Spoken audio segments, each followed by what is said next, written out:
भाषा में एक जैसा ही है। आमीन। और विश्वास करेंगे कि परमेश्वर उसके वचन के द्वारा उसके वचन में रहकर आज हमसे बात करेगा। सब लोग तैयार है प्रभु को सुनने के लिए? ओके, सीधा हम परमेश्वर के वचन की ओर जाए, एक छोटी सी प्रार्थना करें और वचन की ओर जाए। धन्यवाद प्रभु जी, एक सुंदर अवसर आपने हमें दिया कि हम आपके चरणों में आ सके और आपकी आराधना और आपकी महिमा कर सके। प्रभु हम आपको धन्यवाद देते हैं आपकी सारी कृपा और अनुग्रह के लिए परमेश्वर। मैं प्रार्थना करता हूँ प्रभु जी, ये समय है कि हम आपके वचन से सीखें और देखें। मैं प्रार्थना करता हूँ गहरी बातों को समझने के लिए, सीखने के लिए आप हमें सहायता और मदद कीजिए पिता। जो आज तक कानों ने नहीं सुना, जो आंखों ने नहीं देखा, जो हमारे चित्त में भी नहीं आया, उन चीजों को समझने के लिए आप हमें सहायता और मदद कीजिए। हमारे मन को, हमारे हृदय को और हमारी समझ को आप खोल दीजिए पिता। मैं प्रार्थना करता हूँ, मैं आपका दास होने के नाते मैं खुद को आपके चरणों के पास झुकाता हूँ प्रभु जी। हाँ पिता, मैं प्रार्थना करता हूँ केवल आवाज मेरी हो, शब्द आपके हो और आप बोले हम सुने, ऐसा होने दीजिए। पवित्र आत्मा के तहत मुझे और बैठे हुए हर एक व्यक्ति को आप नियंत्रित कीजिए। आने वाला वचन हम सभी के जीवन के लिए आशीष का कारण बने, ऐसा होने दीजिए। सारा आदर और सारी महिमा जलाल आप ही को देते हुए प्रार्थना प्रभु यीशु मसीह आपके सामर्थ्य और जीवित नाम से मांगते हैं, आमीन। तो आओ एक वचन को हम निकालें। मत्ती रचित सुसमाचार उसका 26 अध्याय। मत्ती रचित सुसमाचार उसका 26 अध्याय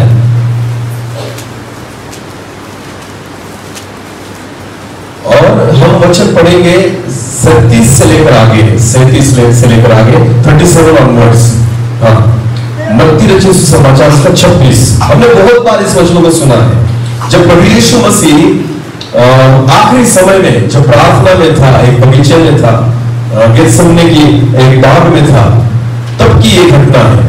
और वहां पर क्या लिखा गया है हम देखेंगे। 37 से आगे पढ़े। हाँ, पतरस और जब्दी के दोनों पुत्रों को साथ ले गया। वचन में इस रीति से लिखा है, प्रभु यीशु मसीह के 12 चेले थे। उन 12 चेलों में से यीशु मसीह ने 3 चेलों को चुना और उन 3 चेलों का नाम था, एक पतरस, दूसरा याकूब और तीसरा यूहन्ना।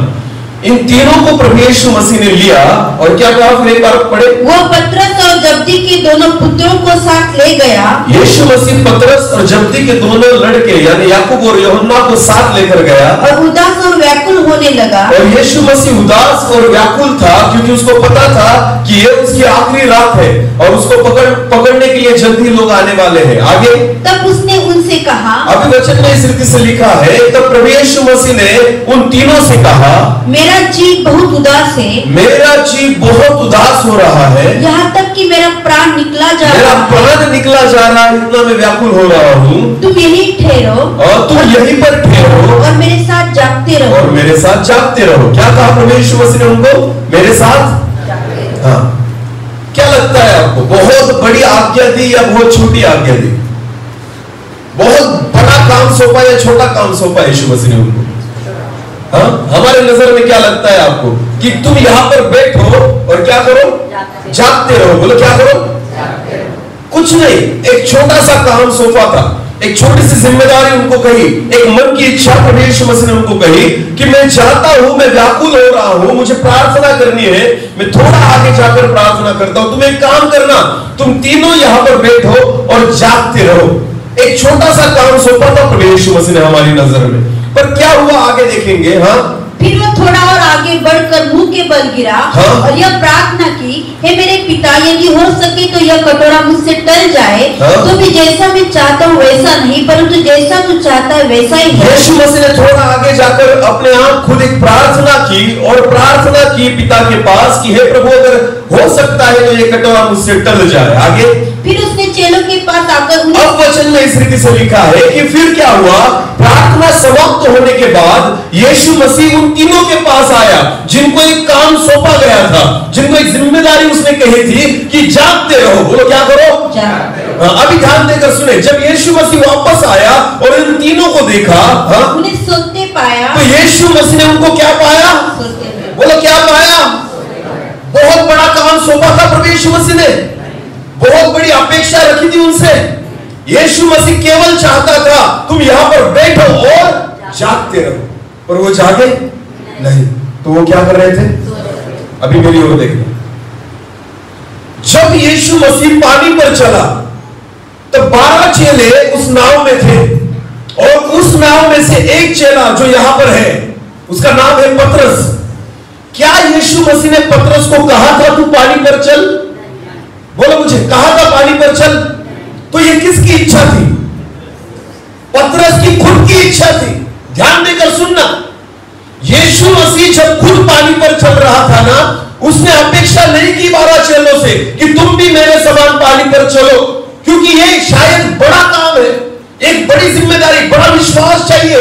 पर यीशु मसीह ने उनसे ये अपेक्षाएं नहीं की कि तुम पानी पर चलो। पर फिर भी पतरस कहता है, हे प्रभु अगर तू है तो मुझे भी कह, क्योंकि मुझे भी किस पर चलना है? तो पानी पर चलना, पतरस पानी पर चले, ये यीशु की इच्छा थी या पतरस की इच्छा थी? क्यों? क्योंकि अगर मैं पानी पर चलूंगा तो वर्ल्ड रिकॉर्ड बन जाएगा। अगर मैं पानी पर चलूंगा तो 12 में मेरा नाम हो जाएगा। अगर मैं पानी पर चलूंगा तो यीशु मसीह मुझे शाबाशी देगा। आपको पता है, खुद की इच्छा पूरी करने के लिए पतरस किस पर चला? पर यीशु मसीह की इच्छा क्या थी? गethसेमनी के बगीचे में क्या थी? बैठो और ये यीशु की इच्छा थी। खुद की इच्छा पूरी करने के लिए मरने के लिए तैयार हो गए, लोगों से प्रशंसा पाने के लिए खुद के प्राण को धोखे में डाल दिया और पानी पर चलने लगा। पर जब प्रभु की इच्छा पूरी करने का समय आया ना, तो जाग भी नहीं सका। बोलो, क्या नहीं कर सका? क्या नहीं कर सका? यीशु मसीह क्या चाहता था उनसे? केवल जागते रहो। बोलो, क्या करो? आज भी वही हो रहा है। खुद की इच्छाओं को पूरी करने के लिए ना हम कुछ भी करने के लिए तैयार है। चिन्ह और चमत्कार हो, अद्भुत काम हो, प्रभु की सेवा बढ़े, मुझे प्रचारक बनना है, मुझे अभिषिक्त दास बनना है, मेरे द्वारा अद्भुत चिन्ह चमत्कार होने चाहिए, मुझे स्टेज चाहिए, मुझे बड़ी सेवा चाहिए। ये किसकी इच्छा है? तुम्हारी या प्रभु की? ये किसकी इच्छा है? कितने लोग चाहेंगे कि नए लोगों में जाकर सुसमाचार प्रचार करें? नहीं प्रभु, हमें स्टेज पर खड़ा कर, अपने ही लोगों में खड़ा कर, अपने ही लोगों के सामने हमें इस्तेमाल कर। बड़ा बड़ा स्टेज मुझे चाहिए, बड़े बड़े कन्वेंशन मुझे चाहिए, बड़ा अभिषेक मुझे चाहिए, बड़े चमत्कार मेरी सेवा में होने चाहिए। आपको पता है, ये तुम्हारी इच्छा है। यीशु कहता है, यहां बैठो और जागते रहो। बोलो, क्या करो? ये क्यों? ऐसा क्यों? क्योंकि पतरस जब पानी पर चला ना, वो अपनी सामर्थ्य से नहीं चला। पतरस जब पानी पर चला ना, ये उसकी योग्यता नहीं थी। आपको पता है, पतरस को पानी पर चलाने के लिए किसका सामर्थ्य काम आया? किसका? वो देख किसके पास रहा था? वो किसका अनुकरण कर रहा था? उसने किस पर विश्वास रखा था? ध्यान देकर सुने, जब चिन्ह और चमत्कार होते हैं, अद्भुत काम आपके जीवन के द्वारा होते ना, हम कुछ भी नहीं करते, सारा खुदा ही करता है। आमीन। सारे कामों को परमेश्वर ही करता है। पर आपको पता है, छोटे काम तुम पर सौंप देता है। तुम क्या करो? जागते रहो। बोलो, तुम क्या करो? हाँ, हालेलुया। और वो हमसे होता, बोलो वो हमसे होता। आजकल लोग परमेश्वर के दास इतनी सेवा करते हैं कि जाग ही नहीं पाते, प्रार्थना ही नहीं करते और सो जाते। और खुदा कहता है, भले सेवा कम कर, पर तू क्या कर? जागते रहे। बोलो, क्या कर? घुटनों पर आओ और जागते रहे, घुटनों पर आओ और प्रार्थना कर। क्योंकि वचन में लिखा है, जब यीशु आया तो उसको देखा तो वो लोग सो रहे थे। आगे पढ़ना।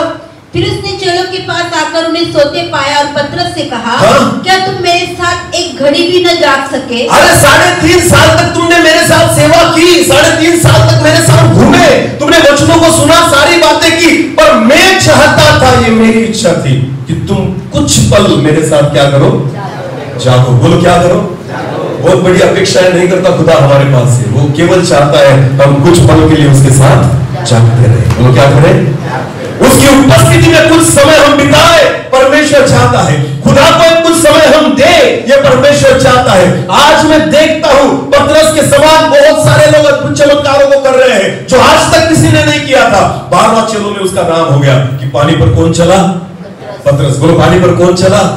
पर ये पतरस वही है जो पल भर के लिए भी जाग नहीं सका। ये वही पतरस है जो यीशु मसीह के लिए उसकी आज्ञाओं को नहीं मान सका। तो मुझे एक बात बताइए, यहां पर पतरस जाग नहीं सका और पतरस, याकूब और यूहन्ना सो गए, तो वो किससे हार गए? किससे हार गए? पानी में डूबा था पतरस, पहले पानी पर क्या करने लगा? चलने लगा। आपको पता है, जो पानी सबको डुबाता है, फिर भी पतरस उस पर चलने लगा। तो आपको पता है एक छोटी सी नींद, बोलो क्या नींद, शरीर की नींद, उसने उसको हरा दिया, नहीं जाग पाया। 3.5 साल यीशु मसीह के साथ रहने के बाद पतरस, याकूब, यूहन्ना और 12 चेले विश्वास में बड़े थे। बोलो किसमें बड़े थे? इसलिए पानी पर चल सका पतरस। इसलिए वो वचन में लिखा, एक बार यीशु मसीह ने सारे चेलों को भेजा, अधिकार दिया। बोलो क्या दिया? कि मैं तुम्हें भूतों को निकालने का अधिकार देता हूं, तुम जाओ सुसमाचार प्रचार करो। हाँ ना? उसके बाद वो सारे निकल गए और वचन में लिखा कुछ दिनों के बाद वापस आए तो बहुत पूछते। क्यों पूछते? क्योंकि उन्होंने आकर यीशु मसीह को कहा, हे प्रभु, हमने तेरे नाम से भूतों को निकाला, भूत भाग रहे थे जब हमने आपके नाम से प्रार्थना की, अद्भुत चिन्ह चमत्कार हो रहे थे, रोगी चंगे हो रहे थे, ये सारे चिन्ह चमत्कार हुए। यीशु मसीह ने उनको क्या कहा? इधर इसका आनंद मत करो कि तुम्हारे द्वारा भूत निकलते हैं, केवल इसका आनंद करो कि तुम्हारा नाम जीवन की पुस्तक में लिखा गया है। हालेलुया। समझ में आ रहा है ना? तो सेवा के बीच में उनको ऐसी जगह पर भेजा गया था जिनके द्वारा अद्भुत चमत्कार हुए थे। हालेलुया। अद्भुत चमत्कार किए हुए चेले हैं जो विश्वास में बड़े हुए थे। 3.5 साल तक किसके वचनों को सुन रहे थे? किसके? आज हम परमेश्वर के दासों को सुनते हैं, सुनो, फिर भी हमारे मन को परमेश्वर हिला देता है, कुछ ना कुछ हलचल मच जाती है। तो सोचो, जो यीशु मसीह को दिन रात सुनते थे ना, चेले यीशु मसीह को दिन रात सुनते थे, सोचो उन्हें वचन कितना खूबसूरत लग रहा होगा। हालेलुया। वचन में बड़े थे, विश्वास में बड़े थे, पर आपको पता है ये सारा होने के बावजूद भी अपने शरीर को नहीं जीत पाए थे। किसको नहीं जीत पाए थे? क्योंकि आत्मा में नहीं बढ़े थे। बोलो किसमें नहीं बढ़े थे? जब तक एक व्यक्ति आत्मा में नहीं बढ़ता ना, तब तक शरीर पर विजय नहीं प्राप्त कर सकता। आमीन।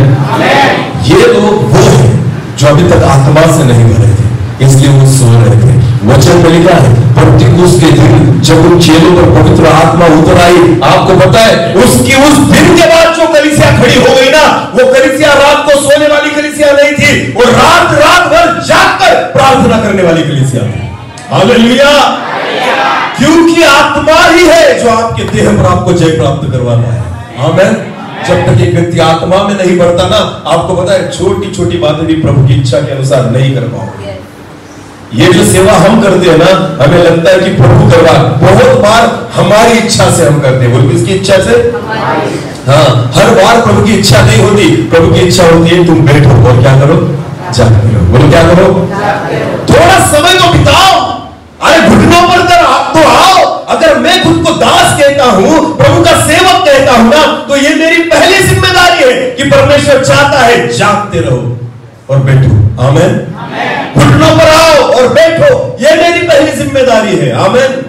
जब तक ये बात मैंने इन बातों को पहले करके दिखाओ, तब बोलना कि मैं प्रभु का सेवक हूं, क्योंकि ये आज्ञा है जो प्रभु यीशु मसीह ने दी है, ये इच्छा है जो यीशु मसीह ने जाहिर की है। आमीन। उसने कभी नहीं कहा चेलों से कि तुम ये चमत्कार मैं करता हूं ना तुम्हारे लिए। जब 5000 लोगों को खाना चाहिए था ना, यीशु ने उनसे नहीं कहा कि जाओ पैसे जमा करो और इनको खाना खिलाओ। नहीं, यीशु ने खुद 5 रोटियां ली और 2 मछलियां ली, अपने हाथों से उनको तोड़ा और आशीषित किया और खुदा ने कहा बांट दो। चमत्कार करने का काम किसका है? अरे बोलो किसका है? लोगों को खिलाने का काम किसका है? चंगा करने का काम किसका है? पवित्र आत्मा मिलने के बाद याकूब और यूहन्ना और पतरस और यूहन्ना जब मंदिर में जा रहे थे, तो वचन में लिखा है लंगड़ा भिखारी बैठा हुआ था। हालेलुया। पतरस के पास भीख मांग रहा था और पतरस ने उसकी ओर देखा और कहा, मेरे पास तुझे देने के लिए पैसे वगैरह कुछ भी, और जो है तुझे देता हूं। आमीन। क्या बोला? जो है तुझे उठ और यीशु मसीह के नाम से चल और फिर। आमीन। आपको पता है यीशु मसीह के नाम से, उसको पता था मुझसे कुछ नहीं होगा। कौन करेगा? कौन करेगा? आज भी चमत्कार कौन कर रहा है? आज भी अद्भुत काम कौन कर रहा है? आज भी भूखों को कौन खिला रहा है? आज भी 5 रोटी और 2 मछलियों के द्वारा लोगों को कौन तृप्त कर रहा है? यीशु मसीह। बोलो कौन? तो हम क्या कर रहे हैं? हमें एक ही काम करना है, बैठो और बोलो बैठो और जागते रहो। आमीन। ये एक ही अपेक्षा प्रभु यीशु मसीह ने अपने चेलों से की थी। बाकी वो कहता है सब मैं करूंगा। आमीन। मैं अंत तक तुम्हारे साथ रहूंगा, मैं कभी भी तुम्हें अनाथ ऐसा नहीं छोड़ूंगा, मैं जगत के छोर तक तुम्हारे साथ तुमको गवाह बनाऊंगा। आमीन। आपको पता है आज भी खुदा उसके वचनों पर अटल है। आमीन। आप यीशु मसीह के नाम से कुछ मांगो, आपके लिए हो जाएगा। पर इसका मतलब ये नहीं होता कि हर एक उसकी इच्छा है। उसकी इच्छा ये है कि बैठो और जागते रहो। बैठो और आज खुद को एक सवाल पूछो, क्या सच में मैं प्रार्थना करता हूं? क्या सच में मैं परमेश्वर की उपस्थिति में वक्त गुजारता हूं? अगर मैं खुद को परमेश्वर का दास कहता हूं, अगर मैं खुद को परमेश्वर का एक विश्वासी व्यक्ति कहता हूं, तो क्या मेरे जीवन में प्रार्थना के लिए अवसर देता हूं या मैं भी सोते रहता हूं? हाँ, वो सो गए, बोलो क्या करें? कितने देर? 2 घंटे प्रार्थना की थी प्रभु ने? नहीं, कुछ पल। बोलो क्या? यीशु मसीह ने कहा बस कुछ पल में जाता हूं और प्रार्थना करके वापस आता हूं। आपको पता है कुछ पल भी वो परमेश्वर के साथ, यीशु मसीह के साथ वहां पर नहीं बैठ सके। आपको पता है सो गए। बोलो क्या? सो गए। अगर खुद को देखना है ना मैं प्रार्थना में हूं, केवल ऐसे बैठ के दिखाओ, घुटनों पर आधा घंटा हिलना नहीं, समझ में आ जाएगा कौन कितने पानी में है। समझ में आ रहा है? मैं बैठने के लिए नहीं कहूंगा, बैठ के देखना। जो व्यक्ति प्रार्थना में होता है ना, वो ऐसे कितने भी घंटे बैठ सकता है। हालेलुया। मसीही व्यक्ति की पहचान और परमेश्वर की दास की पहचान उसके कपड़ों से नहीं, उसके घुटनों से होती है। वो किससे होती है?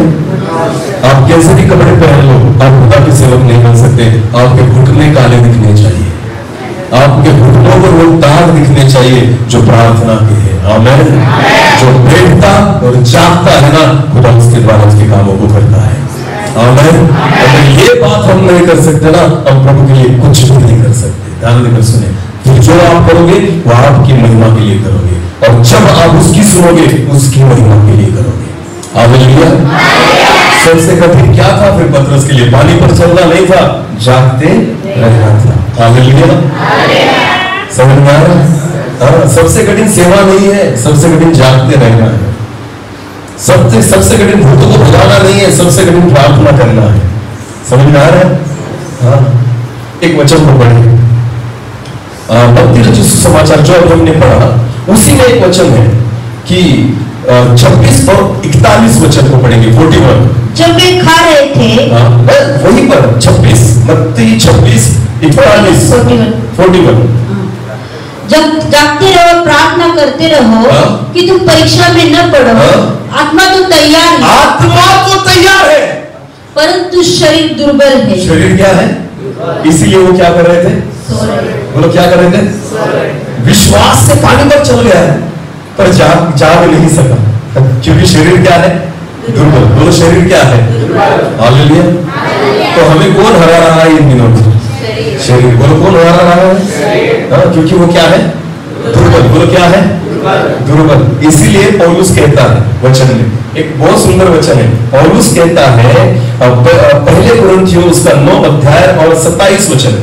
पहले कुरिन्थियों उसका 9 अध्याय और वचन 27 को पढ़े। हाँ 27, पहले कुरिन्थियों 9 और 27। परंतु मैं अपनी देह को मारता हूं। अरे पौलुस कहता है परंतु मैं अपनी देह को मारता हूं। किसको मारता हूं?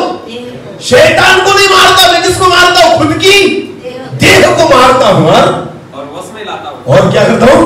वश में लाता हूं। बोलो क्या करता हूं? ध्यान देकर सुनना। वचन कहता है पौलुस, अगर मुझे सेवा करनी है, मुझे प्रभु की इच्छा को पूरी करना है ना, तो मैं अपनी देह को क्या करता हूं? मारता हूं। कितने लोग खुद की देह को मारते हैं?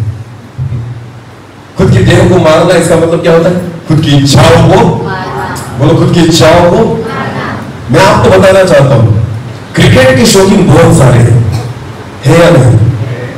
आईपीएल की मैच अगर शुरू हो जाए ना, तो दिन कैसे निकल जाता है पता नहीं चलता। मीटिंग अगर 2 घंटे से ज्यादा हो जाए ना, तो आप बाहर आ जाना शुरू कर देते हैं। इससे पता चलता है आपको आदत किसकी है। प्रभु की आदत होती तो प्रभु के चरणों से उठते नहीं। आपको पता है मूसा जब सिनाई के पर्वत पर चढ़ जाता था ना, 40 दिन तक नहीं उतरता था। कितने दिन तक? और वो कैलेंडर नहीं लेकर जाता था।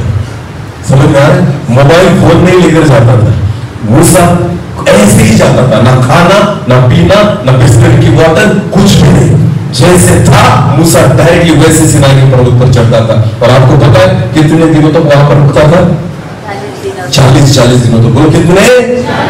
40। ना तो उसको भूख लगती, ना तो उसको प्यास लगती, ना तो उसको नींद लगती, ना तो वो सोता था, ना तो आपको पता, ना तो थकता था, ना किसी की याद आती थी। आमीन। क्योंकि उसको आदत पड़ चुकी थी किसके साथ रहने की, किसके साथ बैठने की, किसके साथ बातें करने की, किसकी सुनने की, किसकी उपस्थिति में बैठने की। जिसको परमेश्वर की उपस्थिति में बैठना अच्छा लगने लग जाता है ना, मैं आपको विश्वास के साथ कहता हूं, आप मैच पूरी देख ही नहीं सकते, आप टीवी के सामने ज्यादा देर बैठ नहीं सकते, आप मोबाइल में ज्यादा वक्त बिता ही नहीं सकते। आदत लगाओ। बोलो क्या लगाओ? ये गलत बात है आदत लगाना। मैं बोलता हूं आदत तोड़ो। बोलो क्या? मुझे एक बात बताइए, आदत लगाना आसान है या आदतें छोड़ना आसान है? आदत लगाना आसान है या उसको छोड़ना आसान है? लगाना। क्या? दारू की आदत लत लगाना आसान है या दारू की लत छोड़ना आसान है? लगाना क्या है? उसके लिए बहुत मेहनत करनी नहीं पड़ती, उसके लिए कुछ भी मेहनत करनी नहीं पड़ती। एक बार पी लो, आदत अपने आप लग जाएगी। समझ में आ रहा है? और छोड़ने का टाइम आता है तब छोड़ पाते हैं? छोड़ पाते हैं? नहीं। वैसे ही मैं आज आपको बताना चाहता हूं, प्रार्थना की आदत आप नहीं लगा सकते, बाइबल पढ़ने की आदत आप नहीं लगा सकते। पहले आपको पुरानी आदतों को तोड़ना होगा। बोलो क्या करना होगा? जब तक आपके जीवन में से पुरानी आदतें नहीं टूटती। मैं एक ऐसा व्यक्ति था, मेरे दोस्तों के साथ मैं रोज पिंपल लेयर में एक हमारा कट्टा था, वहां पर जाकर हम बैठते थे रात को 2-2 बजे तक। शादी के बाद भी मेरी पत्नी को पूछना, जब मैं नहीं बदला था ना, मैं रात को 1-1 बजे, 12-12 बजे, 2-2 बजे घर पर आता था। क्यों? आदत। बोलो क्या? रोज किसकी आदत लगी थी? दोस्तों के साथ बैठने की। हमारी चर्चा जो होती थी ना, उससे कुछ भी नहीं मिलता था। समझ में आ रहा है कुछ? हाँ, ऐसी ही चर्चा, ऐसी ही बातें, बकवास बातें करके बैठते थे वहां पर क्या लगी थी? आदत। जल्दी नहीं छूटती थी। दारू की आदत थी, तंबाकू की आदत थी, सिगरेट की आदत थी, ये लत जल्दी छूट नहीं रही थी। आपको पता है, यीशु मसीह में बढ़ने से पहले मुझे आदतों को मारना पड़ा। किसको मारना पड़ा? हाँ, अगर आप चाहते हो ना प्रभु में बढ़ना है, पहले आपकी आदतों को मारो। किसको मारो? पौलुस क्या कहता है? फिर पढ़ना उसी वचन को। परंतु मैं अपनी देह को मारता, मैं अपनी देह को मारता हूं, अपनी इच्छा को मारता और कूदता हूं। हालेलुया। अपनी आदतों को मार डालता हूं, मैं कूदता हूं, नहीं करूंगा मैं ऐसा।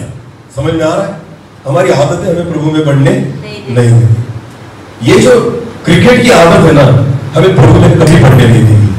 ये जो मोबाइल की आदतें है ना, प्रभु में कभी बढ़ने नहीं देगी। जो भी आदतें होंगी आपकी, दोस्तों के साथ वक्त गुजारने की भी आदत हो, प्रभु में बढ़ने नहीं देगी। इतना क्या, नवापुर में जाने की भी क्या लगी है हमें? कुछ काम नहीं होता फिर भी, अरे बोलो ना, फिर भी क्या है? आदत। बोलो क्या है? ये ऐसा क्या जादू है नवापुर की हवा में, मुझे पता नहीं। क्या जादू कर दिया है नवापुर की हवा ने कि हर व्यक्ति को लगता है रोज दिन में एक बार मुझे नवापुर। समझ में आ रहा? कुछ भी काम नहीं है, क्यों आए? ऐसे ही, क्योंकि क्या लगी है? आदत है। ध्यान देकर सुने, आदतें जब तक नहीं मारोगे ना, आप प्रभु में कभी नहीं, आप बैठ नहीं सकते एक जगह, आप जा ही नहीं सकते एक जगह पर। मेरे जीवन में भी ऐसी ही आदतें थी जिससे मुझे कुछ प्राप्त नहीं होता था, नुकसान ही नुकसान था मेरे जीवन में। जब उन आदतों को मैंने मारा, मैं खुदा में बढ़ने लग गया। हालेलुया। एक बार अपनी बुरी आदतों को मार दो, मैं आपको विश्वास के साथ कहता हूं, दूसरी बार आप प्रभु में बढ़ने लग जाओगे दूसरी ओर से। हालेलुया। और प्रभु की लत अगर एक बार लग गई ना आपको, मैं आपको विश्वास के साथ कहता हूं, घंटों बीत जाएंगे घुटनों पर, आपको पता भी नहीं चलेगा। आमीन। ये मैं करता हूं इसलिए बोलता हूं। हालेलुया।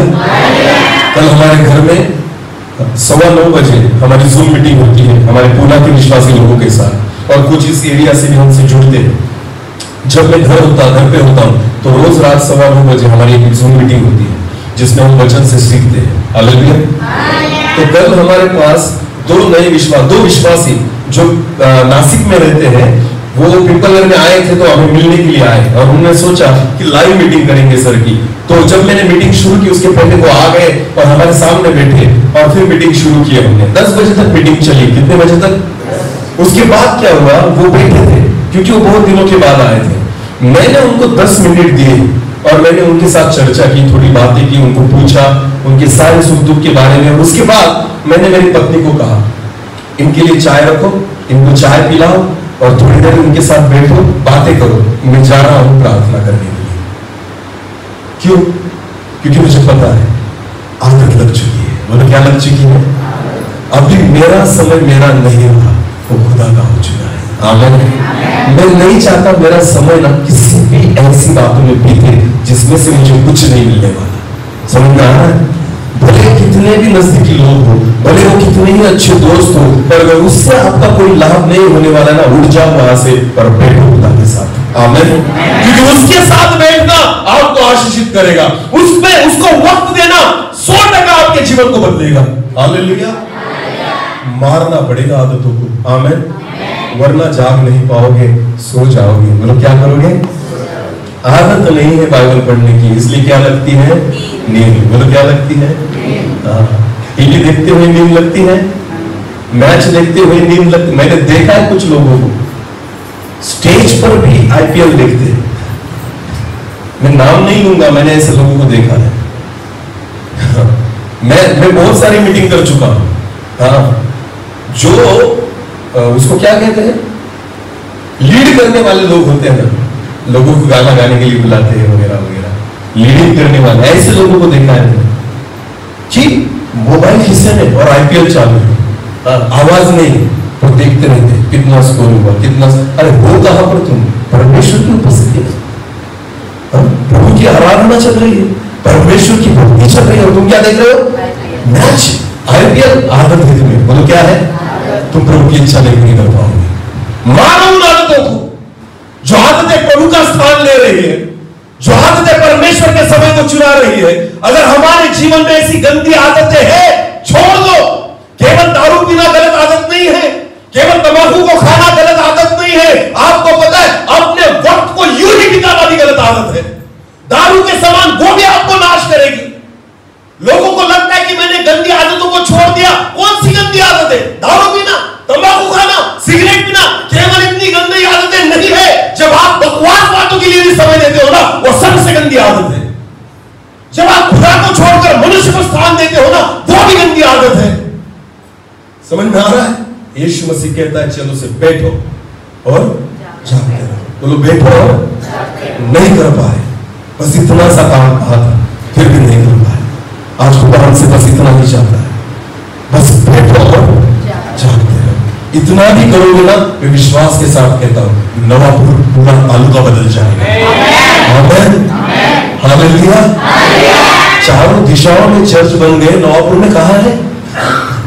हाँ, चारों दिशाओं में चर्च है। नवापुर में कहा है? दिखाओ मुझे। क्यों? क्यों? पैर तो रखते हो ना वहां पर, रोज जाते हो ना वहां पर क्यों जाते हो? क्योंकि हम विश्वास से पैर नहीं रखते, हम प्रार्थना के बोझ के साथ नहीं जाते, इसलिए चारों दिशाओं में चर्च है पर प्रॉपर नवापुर में नहीं।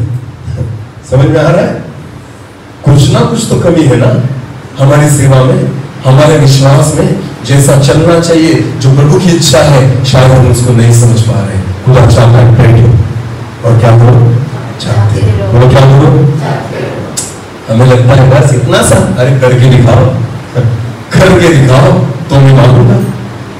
थकता कौन नहीं? हर व्यक्ति थकता है, पर पौलुस कहता है मारता हूं मैं खुद को। क्या करता हूं? और क्या करता हूं? कूटता हूं। अगर नींद लगी ना तो खुद को क्या करता हूं? उठ। सोने का नहीं। हालेलुया। सोने नहीं देना खुद को, कूटना है। उठ, क्योंकि खुदा की उपस्थिति में बैठा है। आमीन। मैं बहुत बार ऐसे ही बैठता हूं खुदा के सामने। जब दूसरे दिन मीटिंग होती है ना, बिना प्रार्थना के मैं नहीं जा सकता, मुझे पता है। बहुत बार इतना थका हुआ होता हूं ना कि नींद लगती है, आंखें लगती है। आपको पता है मैं सोने लग जाता हूं, पर फिर भी प्रभु से कहता प्रभु नहीं सोऊंगा, नहीं सोऊंगा मैं। और जब खुदा देखता है ना मेरा बच्चा मेरे लिए जाग रहा है, आपको पता है झट से प्रकाशन दे देता है। आमीन। और जो वचन का प्रकाशन मिलता है ना, ऐसा लगता है ना किसने पानी मार दिया मुंह पर। बोलो क्या मार दिया? नींद खुल जाती है। हालेलुया। मैंने बहुत बार अनुभव किया है, जब मैं गहरी नींद में भी प्रार्थना में बैठता हूं ना, तब परमेश्वर अचानक प्रकाशन देता ना, मेरी नींद पूरी खुल जाती है। आमीन। ऐसा लगता है कि नींद थी नहीं, मैं थका हुई नहीं। हालेलुया। क्योंकि आपको पता है वो वचन जो है ना, वो जीवन की रोटी है। आमीन। खुदा आपको दे देता है ना, सारी थकावट को दूर कर देता है। हालेलुया। अनुभव करके देखिए, बस बैठो और जागते रहो। आमीन। बहुत बड़ी बड़ी बातें मत करो और बहुत बड़ी बड़ी इच्छाओं को बहुत बड़ी बड़ी इच्छाओं को मन मत रखो। ये हमारी इच्छा है। पतरस देखो ना कैसे तैयार हो गया, प्रभु अगर तू होगा तो मुझे बोल कि मैं भी पानी पे चलूं। अगर ये 11 चेले नहीं रहते ना पीछे तो नहीं बोलता पतरस, पर देखने वाले हैं ना, इसके बाद मेरा नाम होगा, ये बाकी डेयरिंग नहीं करे, मैं करूंगा। और मैं अगर डूबने भी लग गया तो कौन बचाएगा? उसको पता था। हालेलुया। पतरस को पूरी रीति से पता था, अगर डूबने भी लगूंगा ना, ये डूबने नहीं देगा। कौन? यीशु। तो उसको पता था, चलो आज अपने पास मौका है नाम करने का। हालेलुया। तो पानी पर चलना ये यीशु की नहीं, पतरस की इच्छा थी। ध्यान देकर सुनिए। हाँ, पर जागते रहना ये पतरस की नहीं, किसकी इच्छा थी? यीशु की। बोलो किसकी इच्छा थी? हाँ, तो जागो। आमीन। और आप तभी जान सकते हो जब इस देह को कूटना और मारना सीख जाओगे। आमीन। आप तभी प्रार्थना कर सकते हो जब इस देह को कूटना और मारना सीख। उस वचन को फिर एक बार पढ़ना, मत्ती रचित सुसमाचार उसका 26 और 41 वचन। हाँ 41। जागते रहो और प्रार्थना करते रहो कि तुम परीक्षा में न पड़ो। आत्मा तो तैयार है। आत्मा तो तैयार है। वचन में क्या लिखा है? किसके लिए तैयार है आत्मा? आत्मा तैयार है प्रार्थना करने के लिए, आत्मा तैयार है बाइबल पढ़ने के लिए, आत्मा तैयार है उपवास करने के लिए, आत्मा तैयार है प्रभु के साथ बैठने के लिए, आत्मा तैयार है प्रभु के साथ चलने के लिए, आत्मा तैयार है प्रभु की सेवा करने के लिए, आत्मा तैयार है प्रभु की इच्छा को पूरी करने के लिए। हालेलुया। वचन में लिखा है आत्मा तो उत्सुक है। आमीन। आत्मा तो चाहता है मैं प्रार्थना करूं, पर वचन में क्या लिखा है? परंतु शरीर दुर्बल है। शरीर दुर्बल है। शरीर नहीं चाहता प्रार्थना करो, शरीर नहीं चाहता बाइबल पढ़े, शरीर नहीं चाहता परमेश्वर की उपस्थिति में बैठना, शरीर नहीं चाहता परमेश्वर की इच्छा को पूरी करना। क्योंकि वचन में लिखा है शरीर क्या है? दुर्बल है, आत्मा तो उत्सुक है। आमीन। हालेलुया। जब तक चेले शरीर में थे वो अपनी शरीर की इच्छा को पूरी कर रहे थे, पर जिस दिन आत्मा से भर गए ना, उस दिन से प्रभु की इच्छा को पूरी करने लग गए। हालेलुया। वरना कौन पागल है जो जेल में नहीं परमेश्वर के गीतों को गाएगा? समझ में आ रहा है? ऐसा कौन सा सरफिरा व्यक्ति है जिसके पैरों को बांध दिया गया है, जिसको कोड़े से मारा गया है, जिसके शरीर में से खून निकला जा रहा है, और वो पागल क्या कर रहा है? परमेश्वर की आराधना। बोलो क्या कर रहा है? परमेश्वर की। हाँ, ये वही कर सकता है जिसने अपने शरीर को मारना कुचलना सीख लिया है। हालेलुया। जो अपने शरीर को संभालता है, जो अपने शरीर की इच्छाओं को पूरी करता है, वो कभी परमेश्वर की इच्छाओं को पूरी नहीं कर पाएगा। इसलिए रात के समय जेल में थे, आपको पता है, और वचन में लिखा है उनके पैर अटके हुए थे और पौलुस और सिला परमेश्वर की आराधना कर रहे थे। आमीन। हमारे तो पैर बांधे हुए नहीं है, हमें तो किसी ने पीठ पर मारा भी नहीं है ना, हम तो जेल में भी नहीं है, हम तो अंधेरे में भी नहीं है, हम तो अपने घर में भी आराधना नहीं करते। हाँ, चर्च में आ जाए फिर भी हमारा मुंह नहीं खुलता उसकी आराधना करने के लिए। माइक दो तो मुंह खुलेगा, माइक नहीं देंगे तो मुंह बंद करते हैं। ताली भी ऐसी बजाएंगे मच्छर आ गया तो भी नहीं मरेगा। हाँ, कुछ तो करो प्रभु के लिए, कुछ तो करो। परमेश्वर की इच्छा है।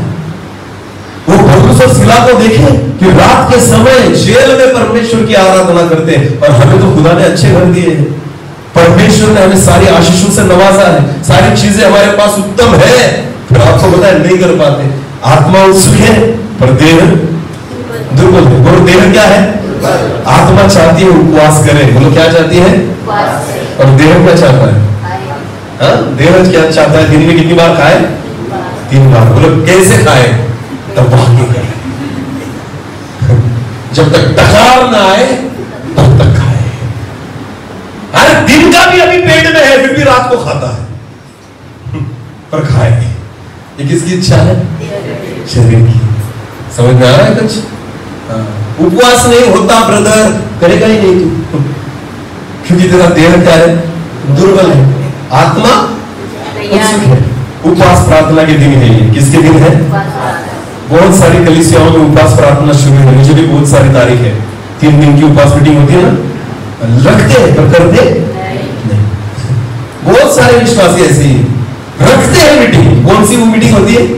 उपवास और प्रार्थना की, और रखते खुद उपवास में नहीं रहते, 2 टाइम खा के आएंगे और यहाँ आकर सोएंगे और कहते हैं कौन सी मीटिंग को जा रहा हूं। तो कौन करेगा उपवास? प्रभु यीशु करेगा तुम्हारे लिए उपवास, तो किसको करना होगा? आत्मा उत्सुक, पर देह क्या है? देह क्या मांगती है? खाना। बोलो देह क्या मांगती है? और आत्मा कहती है क्या कर? उपवास। बोलो क्या कर? उपवास। हालेलुया। 40 दिन तक मूसा नहीं मरा बिना खाए पिए। क्यों? देह में था या आत्मा से चल रहा था? यीशु मसीह 40 दिन तक उपवास में था, नहीं मरा। क्यों? देह में था या आत्मा से चल रहा था? हालेलुया। करके देखो, आमेन। करके देखो विश्वास से। अगर करोगे नहीं मरोगे, और कितना भी खाओगे फिर भी एक दिन। ज्यादा खाना आदमी को मारता है, उपवास करना नहीं मारता। ध्यान देकर सुने। हालेलुया। हमने तो गिनना छोड़ दिया है उपवास।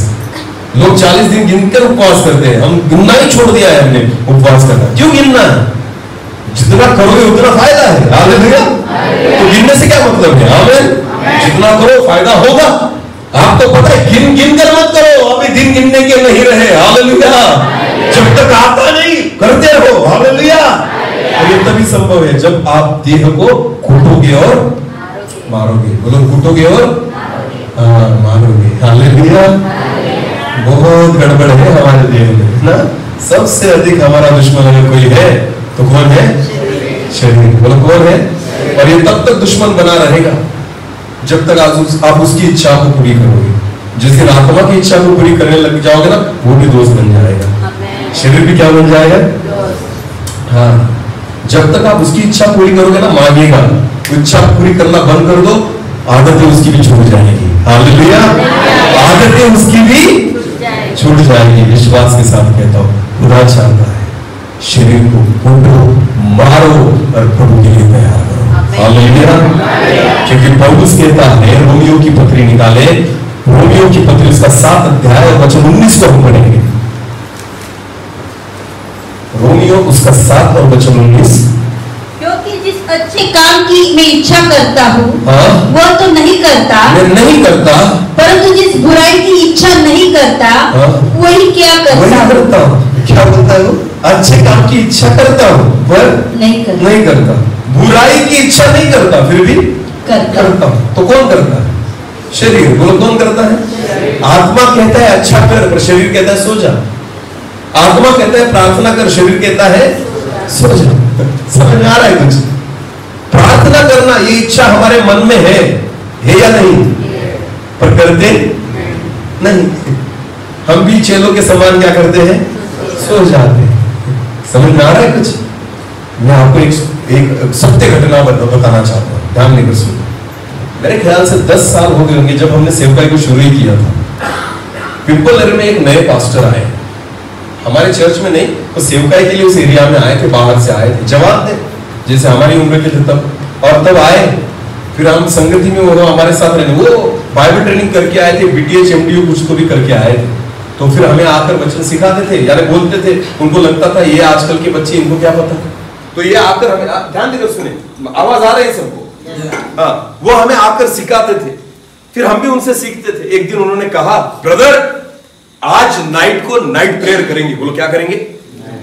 ध्यान देकर सुने, क्या करेंगे? नाइट प्रेयर करेंगे। नाइट प्रेयर का मतलब क्या होता है? रात भर प्रार्थना। बोलो क्या करेंगे? रात भर प्रार्थना करेंगे। मैंने कहा हमें बहुत अच्छा लगा, क्योंकि हम नए नए विश्वासी थे, प्रभु में आए। तो हमने कहा बिल्कुल पास्टर आपको। फिर उन्होंने कहा ठीक है, मैं आपको आपके घर आऊंगा 10 बजे के बाद, उसके बाद हम रात भर नाइट प्रेयर शुरू करेंगे। तो वो आ गए। ध्यान देकर सुनना, 10 बजे हमने प्रार्थना शुरू की। कितने बजे? 10 बजे। 11:15 तक पास्टर सो गए थे। पौने 11 बजे तक पास्टर जिन्होंने नाइट प्रेयर रखी थी वो हमें शर्म आई, हम 2 बजे तक बैठे। कितने बजे तक? 2 बजे। और पास्टर बीच में सो रहे थे, हम राउंड करके प्रार्थना कर रहे थे। समझ में आ रहा है? ये होते हैं ऑर्गेनाइजर।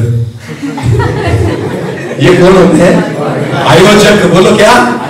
ये मीटिंग के आयोजक भी ऐसे ही होते हैं जो लोगों को जगाते हैं और खुद सोते हैं।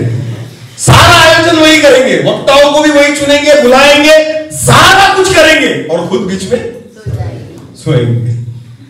लोग आशीष होके चले जाते हैं, लोगों की प्रार्थना खुदा सुन लेता है, लोगों से परमेश्वर बात भी करता है, और आयोजक सो रहे। आयोजक क्या कर रहे हैं? जब मैं अभी भी मैं याद करता हूं उस पास्टर को, आज उसके पास सेवा नहीं है, आज उनके पास सेवा, सोने वालों के पास खुदा कैसे सेवा रखेगा? ध्यान देकर सुनना, जो है वो भी निकाल लूंगा, परमेश्वर का वचन कहता है। क्या कहता है परमेश्वर का वचन? जो है वो भी, जिसके पास है उसको दिया जाएगा। बोलो उसको दिया जाएगा। जिसके पास कुछ नहीं है उसके पास जो है वो भी निकाल लिया जाएगा। ध्यान देकर सुने, प्रभु ने अगर हमें सेवा दी थी और आज अगर हमारी सेवा कम हो गई है, इसका मतलब खुदा ने क्या करना शुरू कर दिया है? निकालना। बोलो क्या करना शुरू कर दिया है? घुटनों पर आओ, बैठो और जागते रहो, तब जाकर नई नई आत्माएं आएगी। हाँ, ध्यान देकर सुनना, इसने मेरे आत्माओं को चुराया, वो लेकर गया। नहीं, चरवाहा सो रहा था इसलिए भेड़ें चुराई गई। अगर चरवाहा नहीं सोएगा तो भेड़ें नहीं चुरा सकते। ध्यान देकर सुनना, इसके ऊपर उसके ऊपर लांछन लगाना बंद कर दो। हाँ, दूसरों के ऊपर दोष देना बंद कर दो, ये हमारी गलतियां है। क्योंकि जब चरवाहा सोता है तो चोर आकर क्या करता है? चुरा लेता है। अगर चरवाहा जागेगा तो वो किसी भी भेड़ को चुराने नहीं देगा। इसलिए खुदा चाहता है बैठो और जागते रहो। आमीन।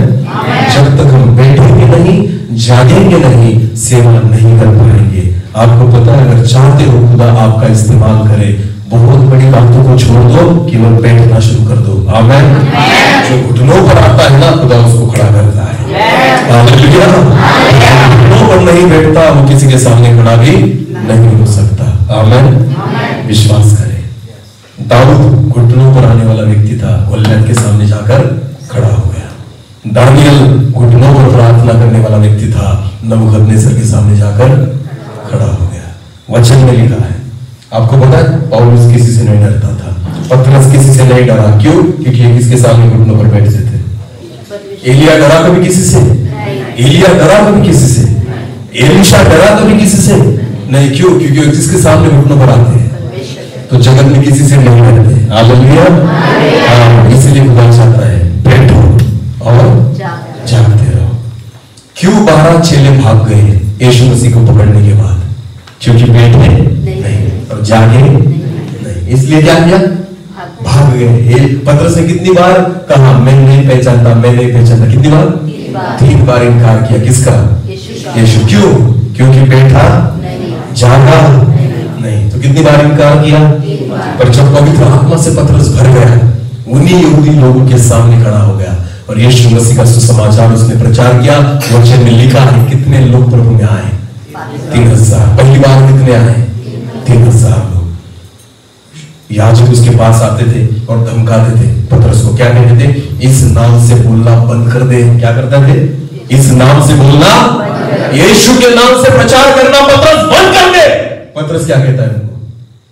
परमेश्वर का छोड़कर तेरी मानू, परमेश्वर का छोड़कर क्या मैं तेरी इच्छा को पूरी करूं? नहीं। कहां से आई इतनी हिम्मत? क्योंकि अब वो बैठता और जागता है। आमीन। पहले सोता था, 3 बार यीशु मसीह का इनकार किया, अब जागकर प्रार्थना करने वाला पतरस है। अभी कहता है तुम्हारी सुनू या परमेश्वर की सुनू? मैं परमेश्वर की इच्छा को पूरी करूंगा। हालेलुया। मार खाऊंगा फिर भी उसकी इच्छा को पूरी करूंगा, मर जाऊंगा फिर भी उसकी इच्छा को पूरी करूंगा। हालेलुया। वचन में लिखा है कोड़े लगाकर उनको छोड़ दिया तो वो रो नहीं रहे थे। क्या कर रहे थे? आनंद। बोलो क्या कर रहे थे? हाँ, हमें एक कोई अगर झापड़ मार दे तो रोते रोते घर जाएंगे, और वचन में लिखा हमको कोड़े मारेंगे, उसके बाद वो क्या कर रहे थे? आनंद, क्योंकि प्रभु के लिए हमें मारा गया। आमीन। कहां से आई इतनी हिम्मत? क्योंकि बैठते और जागते थे। हालेलुया। विश्वास करें, अगर परमेश्वर की उपस्थिति में बैठना और जागना शुरू कर देंगे ना, उन बातों को होना उन बातों को आप देखने लग जाओगे जो आप तक आपने सोची भी नहीं, जो आपने देखा नहीं, जो आज तक कान ने सुना नहीं, जो मनुष्य के चित्त में भी नहीं आया, वो खुदा ने तुम्हारे लिए रखा है। हालेलुया। तो ऐसी अद्भुत बातों को तभी देखा जा सकता है जब आप बैठोगे और सोने वालों से खुदा बात नहीं करता। ध्यान देकर सुनो, जो जागते हैं ना उनसे परमेश्वर बात करता है। आमीन। बाइबल में पढ़ो, आप पढ़ो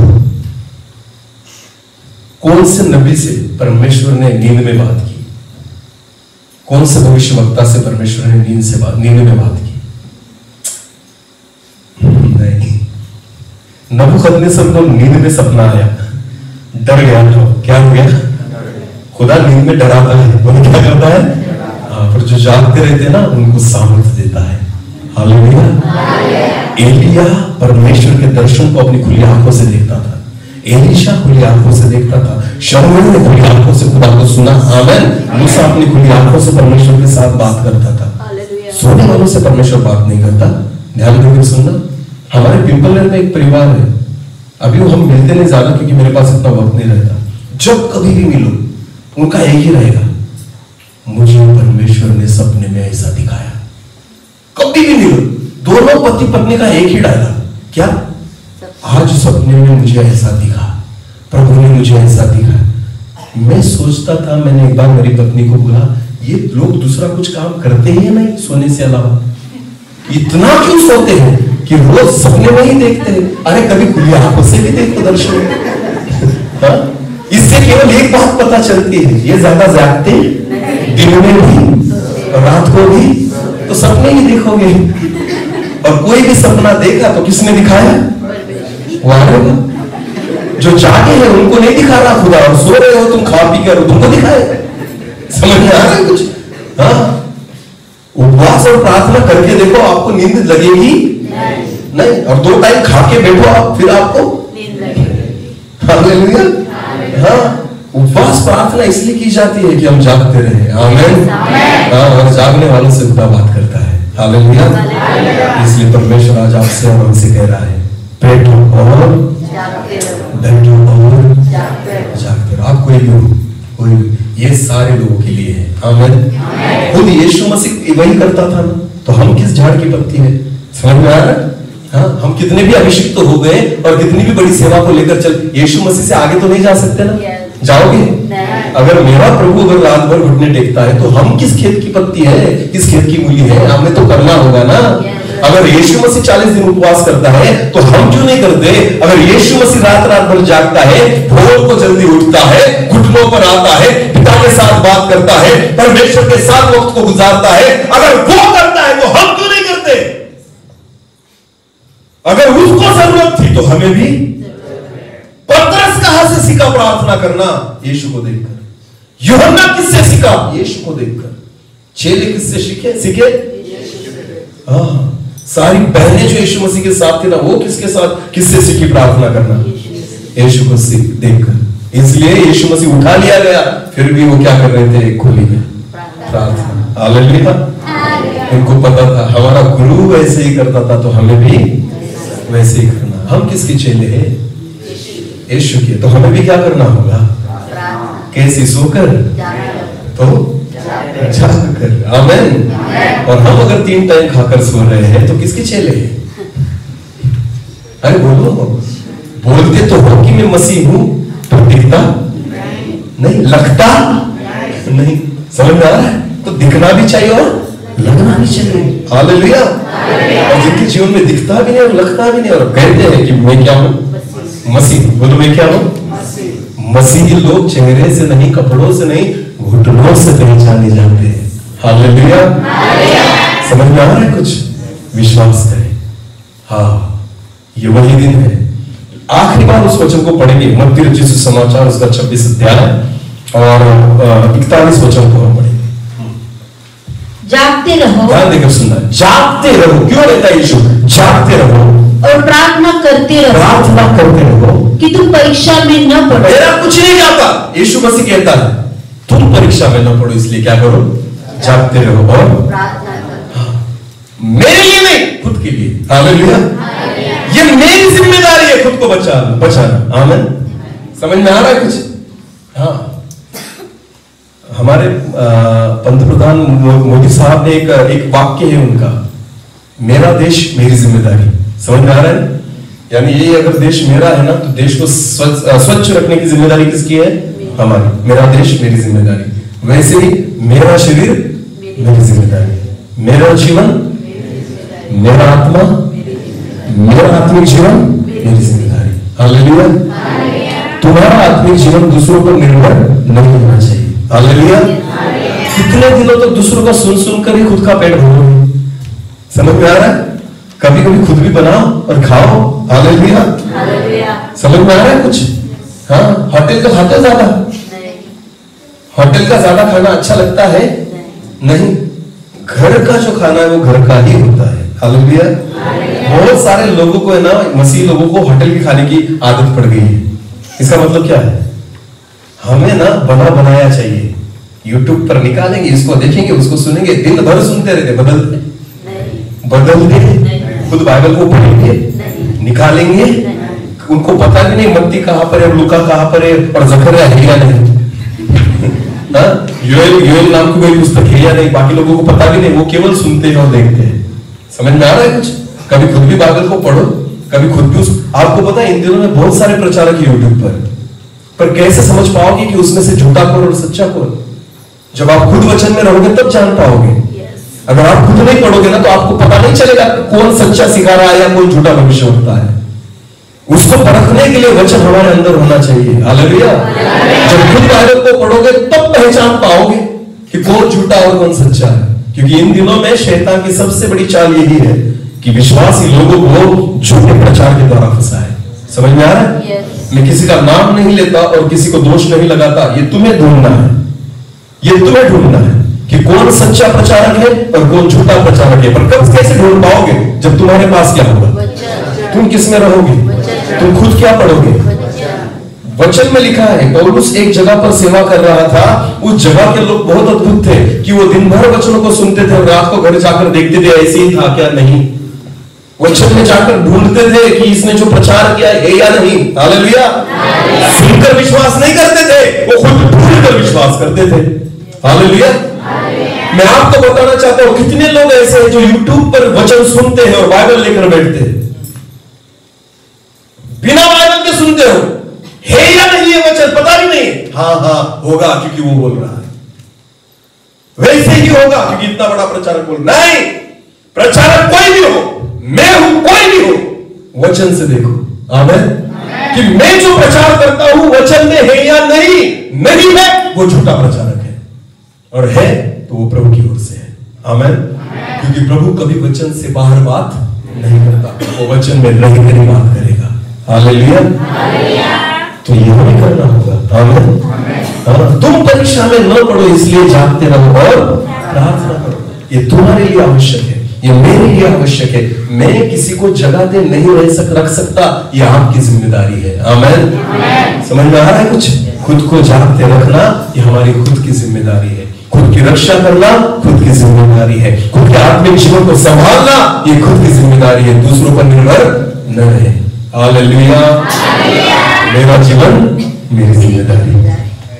हाँ, बैठो और जागते रहो। यीशु मसीह ने कहा बैठो और जागते रहो। सोना बना है। हालेलुया। आत्मिक जीवन में जागते रहो। विश्वास के साथ कहता हूँ शैतान की सारी चालों को हरा दोगे। हालेलुया।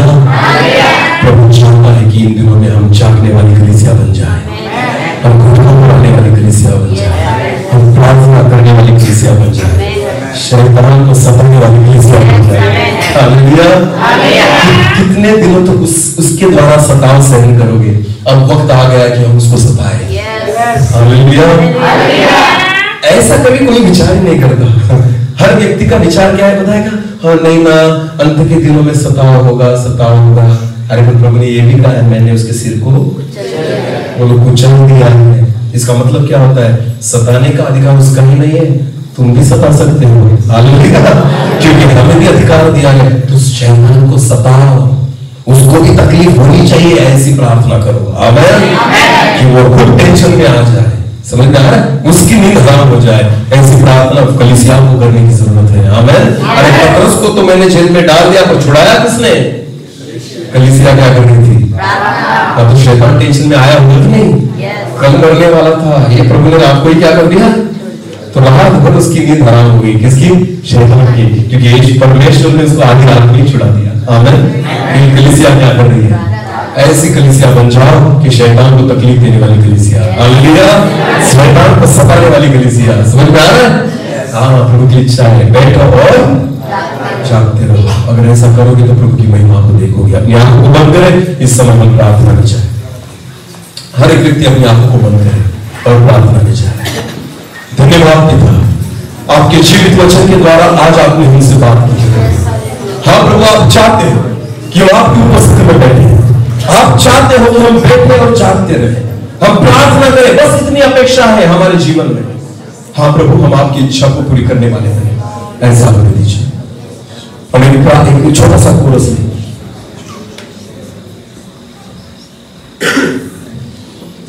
Thank you. एक छोटे से कोरस के साथ हम प्रार्थना में जुड़ेंगे। उस परमेश्वर की ओर अपने मन को लगाए। खुदा ने आज उसकी कलाम के द्वारा हमसे बात की है। वो चाहता है कि हम उसकी इच्छा को पूरी करें। आज तक हमने अपनी इच्छा को पूरी किया है, और ये समय है, ये वो दिन है, हम उन दिनों में है कि अपनी नहीं, खुद के शरीर को मारना, घुटना है और आत्मा की इच्छा को पूरी करना है। हम प्रार्थना में जाए। धन्यवाद।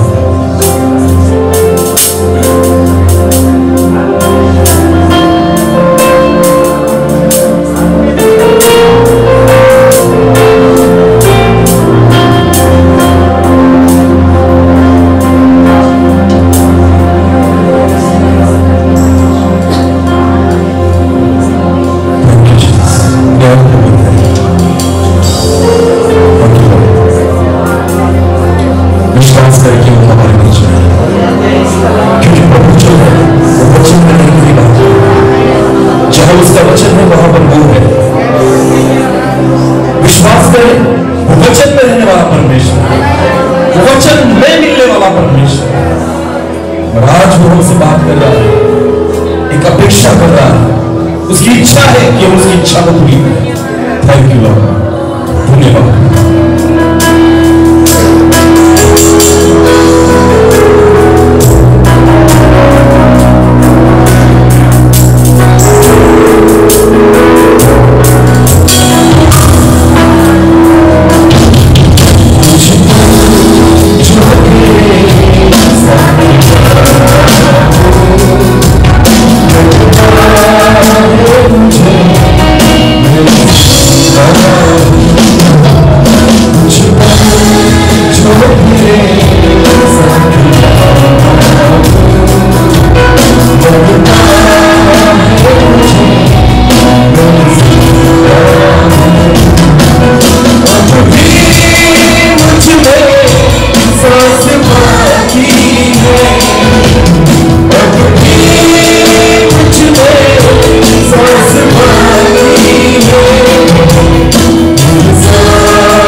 वाले नहीं, पर इस वचन के अनुसार चलने वाले नहीं। ऐसा हो गया। सारा आदर और सारी महिमा जलाल आप ही को देते हुए प्रार्थना प्रभु यीशु मसीह आपके सामर्थ्य और जीवित नाम से मांगते हैं। आमीन आमीन।